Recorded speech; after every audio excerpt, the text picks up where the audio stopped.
Will Brokoff, and I'm at the Baton Rouge Zoo, a hotspot for wild varieties, from giraffes to tigers.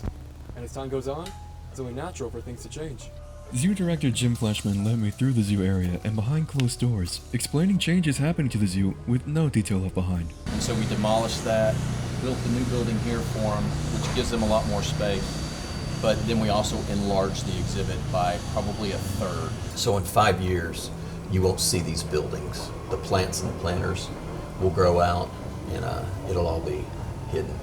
Changes are not limited to exhibits, but water systems and park entrances as well. One of the big projects that's for Greenwood Park is trying to be good neighbors. Water mitigation is a big piece. Well, what we're doing is we're putting back in some natural swales that will hold water within the Cypress Bayou itself in Greenwood Park. There's also a phase 2 that will actually extend up Cypress Bayou, but also allow some work to be done on the waterfront lake and make that bigger and deeper. But then water that falls in the zoo, the storm water, that all goes to a large lake that's on zoo property that can hold anywhere from 300 to 400,000 gallons. And then once that reaches a capacity, we can pump that water out of the lake through a UV sterilization system and then put clean water back into the environment. And that's a big part for us, is to make sure water that hits our property, when it leaves, it's clean water. A lot of the changes we're making are at least with our new exhibit, are that we're able to take in the animal care and well-being of the animals and make that a focus point of the design. The creation of a new entrance is one of the major changes for the zoo, made with people near the zoo in mind.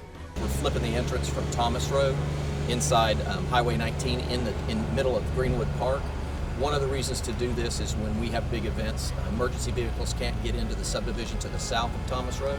We're going to take all that congestion and put it inside the park, so we're a good neighbor there. And then the water mitigation pieces will help with flooding within the neighborhoods that surround the zoo. So it's all kind of part of being a good neighbor with the people who live around the zoo and are very familiar with it. Visitors who came during construction might have received a voucher ticket, which would allow them to return to the zoo again after construction was complete or to visit and see renovations being made. Visitors should know that these tickets are redeemable up to sometime in 2024 after completion of all renovations. I think that once you purchase a ticket, the voucher is good for that ticket, and I think it's until the construction is completed at this point. If it still has the codes on it, so that like it wasn't copied or something, yeah, we would still honor that. Director Fleshman and the crew at the Baton Rouge Zoo will continue their work in creating a safe and healthy place for both visitors and the animals. We want them to feel like this is their zoo, and I think the more they come and the more they see the changes, the more they're going to fall in love with it. It is an always changing environment, so time will tell what other additions the zoo will brew.